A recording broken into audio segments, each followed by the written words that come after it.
Captain Midnight. When the latest cartoon to feature the webhead, just called Marvel's Spider-Man, started, I made a video about what I saw as some of its biggest flaws, but concluded by saying that if this show gets kids into the character, then I don't really mind. In my ranking of the Spider-Man cartoons, I mentioned how the animation had improved in Season 2 and it was becoming a better show. And in many ways, I think it has improved since those early episodes. The newly retitled Spider-Man Maximum Venom looks a lot better than the show ever did in Season 1. I'm still not a fan of the show's aesthetics and character design, but even I can admit that Venom's slithering symbiote body does look pretty cool. I especially like when he's just like shambling around without being attached to a body. And in general, the action sequences feel a bit smoother and more refined than some of those ugly fights against like Vulture in the early going. But going back through this show, and the first new episode of Maximum Venom, there's just something about it that's always gotten under my skin. And as the show's cast has continued to expand, the problem has only gotten worse. That's what I want to look at this week. Why I think this show fails Peter Parker at best, and at worst, kind of provides the most terrible jumping on point for kids for Spider-Man possible, as it fundamentally gets the character and his world deeply wrong. Who dares? Face me, coward! Face a worthy foe! Spider-Man? He's stealing Octavius's device! In the very first issue of The Amazing Spider-Man, Peter Parker attempts to join the Fantastic Four, but quits when he discovers that they don't pay a salary. This is presented as a little selfish on his part, but it also acknowledges a reality of Peter Parker's life. Unlike Reed Richards and the rest of the team, Peter doesn't have a skyscraper in Manhattan to work from. He faces an economic reality much, much closer to poverty than most Marvel heroes do. And that's not the only thing that separates him from many other superheroes. I think there's a reason that, for most of Marvel's history, Spider-Man could never quite join the Avengers. In The Amazing Spider-Man Annual number 3, all the way back in 1966, Spidey tries to join the Avengers, but ends up butting heads with almost all of them. This was back when the Avengers headquarters was literally a mansion. And to early Spider-Man, all of the plotting and planning done there felt really disconnected from just going out into the city to help people. For most of his history, Peter preferred to work alone. I bring this up because Maximum Venom is kind of the opposite of all of that. The MCU Spider-Man films are often criticized for making it feel like Peter Parker is in the shadow of Tony Stark, but I feel like that really pales in comparison to what this show does. To me, the character has never felt more disconnected from his roots as a working-class neighborhood hero. Well, okay, give or take a Spider-Man Unlimited.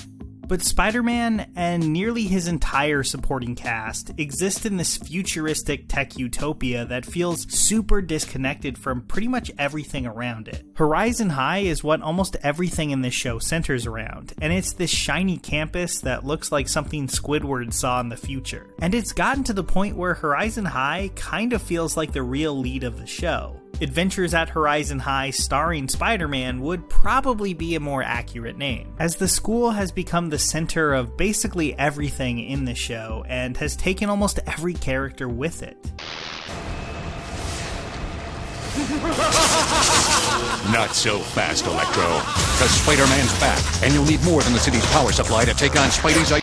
Okay, I'm gonna say something so simple that it probably seems completely obvious. When you have a large cast, it's a really good idea to make sure that there's a lot of different personality types. Otherwise, you run the risk of characters coming off as too similar and kind of blending together. A show that does this really well is something like Firefly from Avengers director Joss Whedon. Every character has a very, very distinct voice and personality. You would never confuse a Simon line with a Jane line, or a Zoe line with a Kaylee line. This is really important, since each character brings something new to the table and goes about tackling the conflicts of the show in different ways. Pretty no-brainer stuff, right? But this cartoon really throws all of that out the window, because most of the cast, Aunt May aside, either works at the school or is a student there. And if you're connected to Horizon High, well, you're basically a mini Tony Stark. It doesn't matter if you're Peter Parker, Miles Morales, Harry Osborn, or Gwen Stacy. If you go to this school, you can read off reams of technobabble. Pretty much everyone Spider-Man knows can talk like the engineer of a Starfleet ship at the drop of a hat.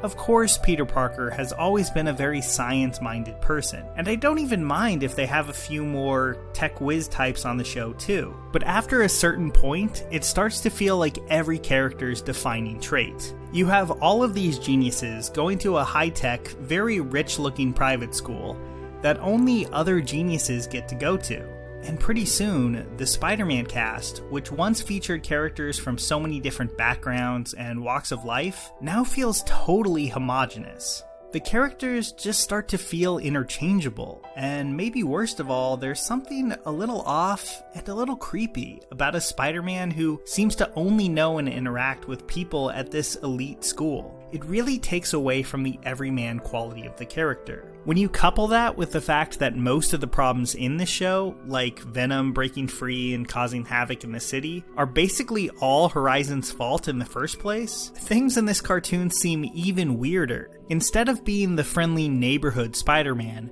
Peter Parker here feels like a member of an elite class who has to clean up the mistakes of his fellow tech geniuses when their inventions and experiments inevitably break out and start hurting regular people. Now, I don't mean to make this sound too serious. Like, at the end of the day, sure, it's just a Spider-Man cartoon. But I do think that this is a terrible introduction to the character and what he stands for.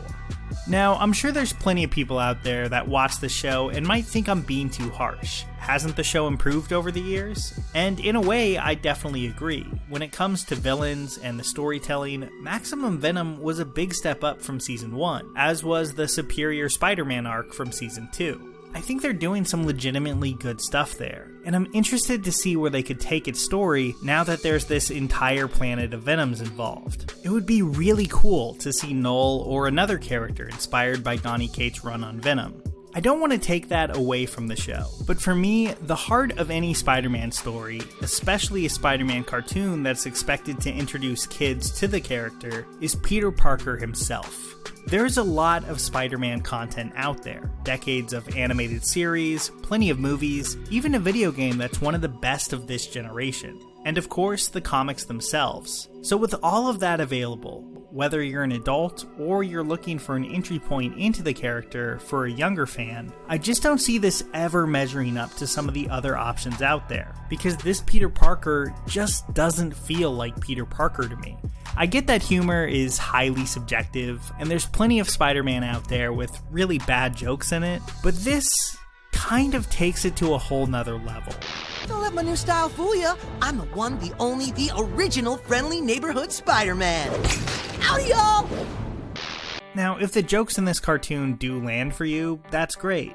But the issues with Peter Parker in this show run a lot deeper than that. Like most of the cast, many of his stories just center around Horizon High, which feels more disconnected from a real school than like Professor X's School for Mutants. Unlike, say, Spectacular Spider-Man, which presented us with a teenage Peter balancing his superhero responsibilities with the small and relatable problems of going to high school, this show is far more interested in leaving most of that behind and having the students, like, accidentally invent deadly robots.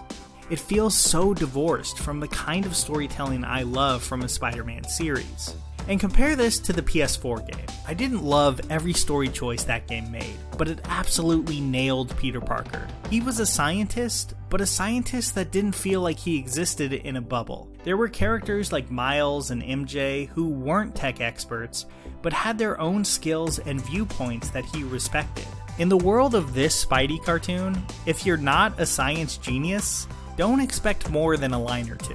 Spider-Man may have once rejected the Fantastic Four and the giant tower that they lived in, but now he just feels more like them than ever. And maybe that's fine. It's just not Spider-Man to me. I believe that's all the time we have for today. I think we made some real progress today, Shocker. I really do. So, okay, I definitely have some problems with the show. I'd love to hear what you think though. This is one where I'm pretty interested to read what the comments will be. Oh, and one thing I've never mentioned in a video before, I actually have merch. I really like it. The mug is especially awesome. You can find it in the link in the description down below there somewhere. So, yeah, in the words of Stan Lee and Steve Ditko's iconic character, howdy y'all. Here's a special tip for the fellas and girls who have not already joined Captain Midnight's new 1940 Flight Patrol. You'd better hurry up and join at once because there's a big adventure ahead. The thing to do now is to get started because we're going to have not only barrels of fun, but loads of free gifts and prizes too.